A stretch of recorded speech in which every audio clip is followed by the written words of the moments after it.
أعوذ بالله من الشيطان الرجيم. بسم الله الرحمن الرحيم. وإذ قال موسى لقومه إن الله يأمركم أن تذبحوا بقرة قالوا أتتخذنا هزوا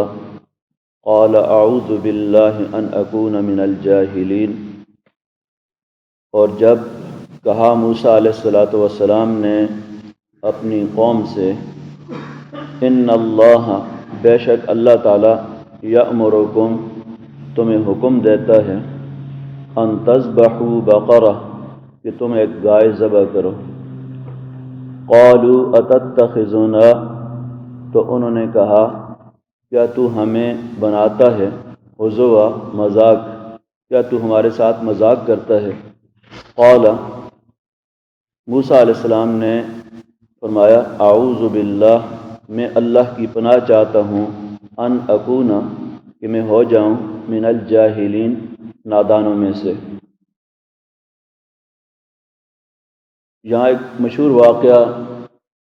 ذکر کیا گیا ہے.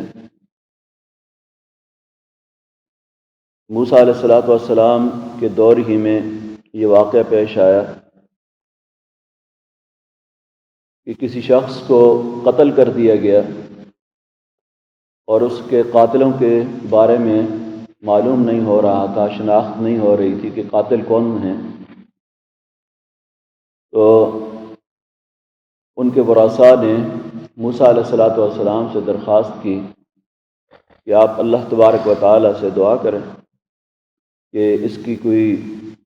صورت نکل آئے اور آپ نبی ہیں، رسول ہیں، تو آپ کی موجودگی میں تو وحی کا سلسلہ بھی ہے اور یہ بات معلوم بھی ہو سکتی ہے. تو موسیٰ علیہ السلام نے اپنی قوم سے کہا کہ ان اللہ یأمرکم ان تذبحوا بقرہ، اللہ تعالیٰ تمہیں حکم دیتے ہیں کہ تم ایک گائے ذبح کرو. تو یہاں بظاہر گائے ذبح کرنے کا حکم اور قاتل کی شناخت دونوں میں بظاہر کوئی مناسبت نظر نہیں آتی تھی. اب قاتل کے جو ورثاء تھے انہوں نے کہا اتتخذنا ہزوا، کیا آپ ہمارے ساتھ مذاق کرتے ہیں. نہیں، بظاہر یہ بات ایک بات یہ پوچھی جائے کہ قاتل کون ہے، اس کے قاتلوں کے بارے میں ہمیں پتہ چل جائے کہ اس کو کس نے قتل کیا ہے، اور جواب میں یہ کہا جائے کہ تم ایک گائے ذبح کرو. تو اس پر انہوں نے کہا اتتخذنا ہزوا، کیا آپ ہمارے ساتھ مذاق کرتے ہیں. تو اس کو ایک مذاق تصور کیا، حالانکہ موسیٰ علیہ السلام ایک جلیل القدر رسول ہیں اور ان کے معجزات آئے دن وہ دیکھتے ہیں، لیکن یہود کا مزاج ہی گستاخانہ مزاج رہا ہے کہ اتنے جلیل القدر نبی کی موجودگی کے اندر بھی مذاق کی نسبت اللہ کے رسول کی طرف کرتے ہیں. وہ آج وہ کارٹون بناتے ہیں، کبھی خاکے بناتے ہیں یہودی نبی اکرم صلی اللہ علیہ وسلم کے. تو یہ گستاخانہ طرز عمل ان کا اس وقت بھی تھا جب ان کے اندر ان کے اتنے عظیم اور جلیل القدر نبی ان کے درمیان موجود تھے. تو ان کو کوئی حکم بتاتے ہیں تو کہتے ہیں اتتخذنا ہزوا، کیا آپ ہمارے ساتھ مذاق کرتے ہیں. قال اعوذ باللہ، تو موسیٰ علیہ السلام نے فرمایا میں اللہ کی پناہ چاہتا ہوں ان اکون من الجاہلین، کہ میں جاہلوں میں سے، نادانوں میں سے ہو جاؤں. یعنی نبوت، نبی ہونا اور مذاق کرنا اللہ کے دین کے ساتھ، یہ دو چیزیں کہاں جمع ہو سکتی ہیں. ان دونوں میں کیا مناسبت ہو سکتی ہے کہ ایک اللہ کے نبی سے کوئی بات پوچھی جائے اور وہ جواباً کوئی مذاق کرے. یہ دونوں چیزیں آپس میں اکٹھی نہیں ہو سکتی ہیں. تو ایسی نادانی کی بات جو ہے، نادانوں جیسی بات جو ہے، وہ کوئی نبی یا رسول سے بعید ہے، ناممکن ہے. اب یہاں متعدد واقعات مفسرین نے ذکر کیے ہیں کہ اس شخص کو کیوں قتل کیا گیا تھا اور یہ قتل کا واقعہ کیسے پیش آیا تھا. اس کے متعدد روایات یہودی علماء سے تفسیر کی کتابوں کے اندر ہماری موجود ہیں، جن میں ایک مشہور واقعہ یہ ذکر کیا جاتا ہے کہ ایک شخص جو ہے بہت مالدار تھا اولاد کوئی نہیں تھی، اس کے بھتیجوں نے وراثت کے لالچ میں آ کر اس کو، اپنے چچا کو قتل کر دیا۔ جس طرح ہمارے ہاں بھی وراثت کے مسئلے میں رشتہ دار ایک دوسرے کو قتل کر دیتے ہیں، بسا اوقات جو ہے اولاد والدین تک کو قتل کر دیتی ہے، والد کو قتل کر دیتی ہے وراثت کے مسئلوں میں۔ تو اس نوعیت کا کوئی مسئلہ تھا اور وہ آدمی قتل ہو گیا۔ قاتل جو ورثاء میں سے جس آدمی نے قتل کیا تھا وہی مدعی بھی بن گیا، اور قاتل کی تلاش کے حوالے سے موسیٰ علیہ السلام سے یہ بات کی تو اس نے کہا، قالوا، بنی اسرائیل نے کہا، ادع لنا ربک، دعا کرو ہمارے لیے اپنے رب سے، یبین لنا، تفصیل سے بیان کرے ہمیں۔ تبیین ایک ہوتا ہے بتانا اور ایک ہوتا ہے تفصیل سے بتانا، تو یبین کے لفظ کے اندر یہ ہے کہ تفصیل سے بتائے، وضاحت سے ہمیں بتائے، صاف صاف بتائے ہمیں، ماہیہ، کہ وہ گائے کیسی ہو۔ نبی اکرم صلی اللہ علیہ وسلم نے فرمایا کہ موسیٰ علیہ السلام نے جب انہیں حکم دیا تھا کہ کوئی ایک گائے ذبح کر دو، کوئی بھی گائے ذبح کر دیتے تو یہ حکم کی تعمیل کے لیے کافی تھا، لیکن شددوا انفسہم فشدد اللہ علیہم، انہوں نے اپنے اوپر تشدد کیا، سختی کی، اللہ نے بھی ان کے اوپر سختی کر دی۔ شددوا انفسہم فشدد اللہ علیہم، انہوں نے اپنے اوپر سختی کی، اپنے اوپر سختی اس طرح کی کہ انہوں نے حجتیں پیش کرنی شروع کر دیں، ٹال مٹول شروع کر دی، اور پہلے اس کی عمر کے بارے میں پوچھا، پھر اس کے رنگ کے بارے میں پوچھا، پھر کہا کہ ابھی بھی بات واضح نہیں ہوئی ہے، تو بار بار سوالات انہوں نے کیے۔ تو نبی اکرم صلی اللہ علیہ وسلم نے ایک دوسری حدیث کے اندر اس کی وضاحت اس طرح فرمائی، اور وہ واقعہ بھی اسی نوعیت کا تھا۔ آپ نے فرمایا، یا ایھا الناس قد فرض اللہ علیکم الحج، اے لوگو، اللہ تعالیٰ نے تمہارے اوپر حج فرض کیا تو حج ادا کرو۔ ایک صحابی مجلس سے اٹھے، انہوں نے کہا کہ لکل عام یا رسول اللہ، اے اللہ کے رسول، کیا ہم ہر سال حج ادا کریں؟ کیا یہ فرض ہر سال کے لیے فرض ہے؟ فسکت، نبی اکرم صلی اللہ علیہ وسلم نے خاموشی اختیار کر لی۔ اس نے 3 مرتبہ یہ سوال کیا تو نبی اکرم صلی اللہ علیہ وسلم نے فرمایا، لو قلت نعم لوجبت، اگر میں ہاں کہہ دیتا تو پھر ہر سال واجب ہو جاتا، وما استطعتم، اور تمہارے اندر اتنی استطاعت نہ ہوتی پھر کہ تم ہر سال حج ادا کرتے۔ ذرونی ما ترکتکم، مجھے میرے حال پر چھوڑ دیا کرو، ما ترکتکم، جب تک میں تمہیں چھوڑ دیتا ہوں، یعنی جتنا حکم میں بیان کرتا ہوں بس اتنے پر عمل کر لیا کرو، آگے سوال جواب نہ کیا کرو۔ فإنما هلك من كان قبلكم بكثرة سؤالهم واختلافهم على انبیائهم، تم میں سے بے شمار قومیں پہلے اس لیے ہلاک ہوئی ہیں کہ انہوں نے اپنے انبیاء سے بھی اختلاف کیا اور کثرت کے ساتھ سوالات کیے، بکثرت سؤالهم واختلافهم على انبیائهم، اپنے انبیاء سے انہوں نے اختلاف بھی کیا اور ان سے سوالات بھی کثرت کے ساتھ کیے۔ اس کے بعد نبی اکرم صلی اللہ علیہ وسلم نے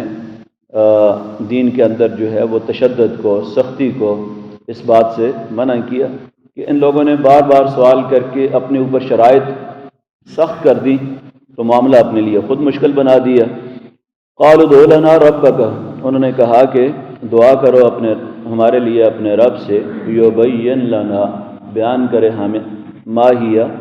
کہ وہ کیسی ہونی چاہیے وہ گائے۔ قال انہ یقول، موسیٰ علیہ السلام نے کہا، انہ، بے شک اللہ تعالیٰ، ہو ضمیر اللہ تعالیٰ کی طرف، بے شک اللہ تعالیٰ، یقول فرماتے ہیں، انہا بقرۃ، کہ وہ گائے ایسی ہو، لا فارض، نہ تو بوڑھی ہو، زیادہ عمر کی ہو، ولا بکر، اور نہ بچیا ہو، کم عمر ہو،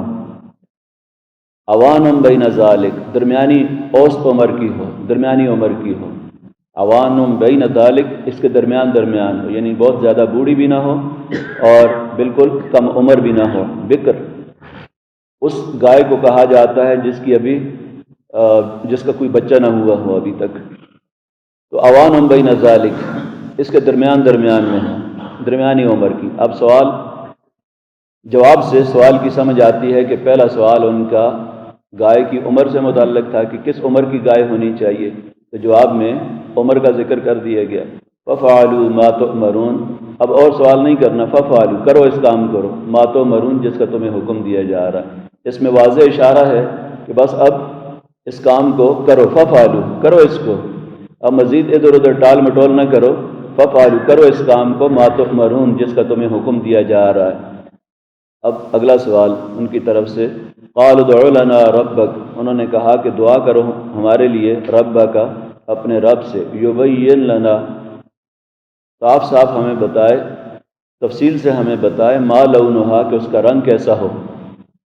ما لونہا، اب رنگ ہمیں پتہ نہیں چل سکا، عمر کا تو پتہ چل گیا لیکن رنگ کا نہیں پتہ چلا کہ رنگ کیسا ہونا چاہیے، کس رنگ کی گائے ہم ذبح کریں۔ قال، تو موسیٰ علیہ الصلوۃ والسلام نے کہا، انہو بے شک اللہ تبارک و تعالی یقول فرماتا ہے، انہا بقرۃ صفراء کہ وہ زرد رنگ کی گائے ہو، رنگ اس کا زرد ہونا چاہیے، فاقع گہرا رنگ ہو، لونہا اس کا رنگ، فاقع کہتے ہیں گہرے رنگ کو، شوخ رنگ کو، تسر الناظرین جو خوش آئے، خوش کرے، الناظرین دیکھنے والوں کو، دیکھنے والوں کا دیکھ کر جی خوش ہو جائے، ایسی گائے ہو کہ دیکھ کر جی خوش ہو جائے۔ یہاں بعض مفسرین نے یہ نقطہ لکھا ہے کہ اس طرح کی گائے چونکہ عام طور پر ان قوموں میں جن میں گائے پرستی کا رواج ہے، جس طرح ہندوؤں کے اندر گائے کی پوجا کی جاتی ہے، قدیم مصر کے اندر بھی گائے کی پوجا کی جاتی تھی، اور پڑوسی قوموں سے بنی اسرائیل کے اندر بھی گائے کی عظمت اور اس کے خدا ہونے کا ایک تصور جو ہے، تقدس کا ایک تصور بنی اسرائیل کے اندر بھی آ گیا تھا، اور اس کو بھی ایک مقدس، اس کو ایک بت تصور کرتے تھے۔ تو اللہ تعالیٰ نے جوابات کے اندر اس طرح کا جواب دیا کہ اس گائے کو مختص کر دیا گیا جس کو یہ اپنے لیے معزز تصور کرتے تھے، مقدس تصور کرتے تھے، اور اس کی پوجا بھی کرتے تھے، کیونکہ بنی اسرائیل کے اندر بھی ایسے لوگ جو ہیں گائے پرستی سے متاثر تھے، جس طرح کہ سامری نے کیا تھا، اور اس کا واقعہ بڑا مشہور ہے، 16ویں پارے کے اندر اس کا ذکر بھی کیا گیا۔ تو گائے کا یہ رنگ اور اس کے حوالے سے جو اوصاف بیان کیے گئے ہیں، قریب قریب وہ اس گائے کے اوصاف تھے جس کی پوجا کی جاتی تھی، اور اس کو ذبح کرنے کا حکم اس لیے دیا گیا تاکہ اس بت کو اپنے ہاتھ سے ذبح کر کے ان کے شرک پر بھی کاری ضرب لگ جائے۔ اپنے ہاتھ سے ذبح کریں گے تو خود ہی ان کو پتہ چل جائے گا تو یہ تو خدا نہیں ہے، اگر یہ خدا ہوتا تو بڑی کوئی آفت آ جاتی ہمارے اوپر۔ ذبح کرنے کے بعد اس کا فائدہ ہی ہوا ہے کہ اس کے ذریعے قاتل کا پتہ چل جائے گا ہمیں، تو ایک توحید کا پیغام بھی اس کے اندر موجود ہے۔ قالوا ادع لنا ربک یبین لنا ما ہی، اب تیسرا سوال انہوں نے کہا کہ ادع لنا ربک، اپنے رب سے دعا کرو، یبین لنا کہ تفصیل سے صاف صاف بتائے ہمیں، ما ہی وہ کیسی گائے ہونی چاہیے۔ اب بھی رنگ بھی اور عمر کے بعد بھی ہمیں پتہ نہیں چل رہا ہے کہ وہ گائے کیسی ہونی چاہیے۔ اب اگلے جواب سے معلوم ہوتا ہے کہ اس سوال سے مراد ان کی کیا تھی کہ کیا وہ گائے یا بیل جو ہے وہ ایسا ہونا چاہیے جس سے کبھی کام نہ لیا گیا ہو، کبھی ہل نہ جوتتا ہو وہ۔ تو جواب کے اندر اللہ تبارک و تعالیٰ نے فرمایا، موسیٰ علیہ السلام کہتے ہیں، انہ یقول انہا بقرۃ، وہ ایسی گائے ہو، لا ذلول جس نے کبھی خدمت نہ کی ہو۔ ذلول اس گائے کو کہتے ہیں جو خدمت اور محنت کشی کا کام اس سے نہ لیا گیا ہو، جس طرح کہ محنت کا کام لیتے ہیں گائے سے، بیل سے، اور کھیتوں کے اندر جو ہے وہ ان سے کام لیتے ہیں۔ آبپاشی کے کام آتی تھیں، رہٹ کے ارد گرد جو ہے ان کو باندھ کر پانی جو ہے وہ کنویں سے نکالا جاتا تھا، یہ بڑے بڑے کام جو ہیں اس سے لیے جاتے تھے۔ انہا بقرۃ لا ذلول کہ وہ ایسی گائے ہو جس سے کوئی خدمت نہ لی گئی ہو، تثیر الارض کہ وہ زمین جوتتی ہو، ایسی نہ ہو کہ جو زمین جوتتی ہو یعنی زمین میں ہل چلانے والی نہ ہو، اس سے کبھی زمین میں ہل نہ چلایا گیا ہو، ولا تسقی الحرث اور نہ ہی وہ آبپاشی کرتی ہو، پانی کھینچنے کا کام اور آبپاشی کرنے کا کام جو ہے اس نے کبھی نہ کیا۔ تسقی سقا سے پانی پلانا، الحرث کھیتی کو، کبھی وہ کھیتی کو پانی نہ پلاتی ہو، مسلمۃ بالکل صحیح ہو، لا شیۃ فیہا اس میں کوئی داغ نہ ہو،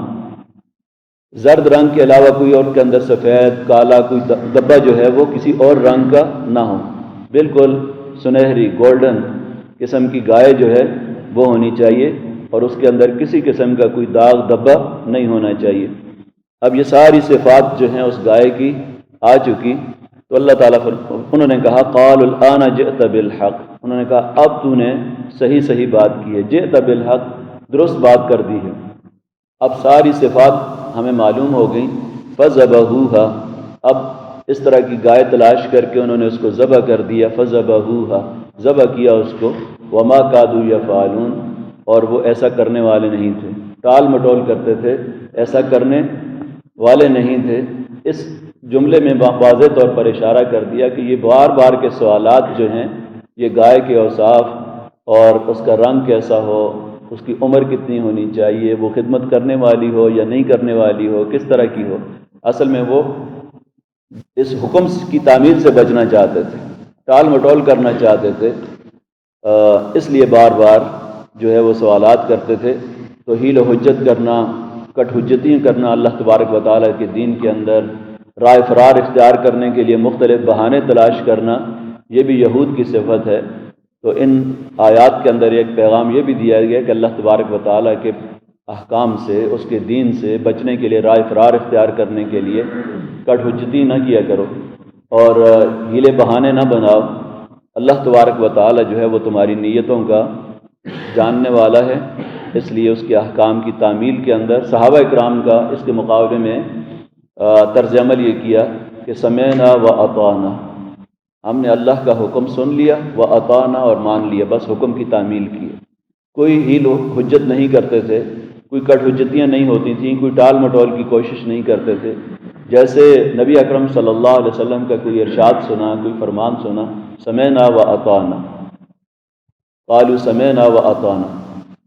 کہ ہم نے اللہ کا حکم سن لیا، اس کے سامنے سر جھکا دیا اور اس کی تعمیل کر دی، اس میں کسی قسم کی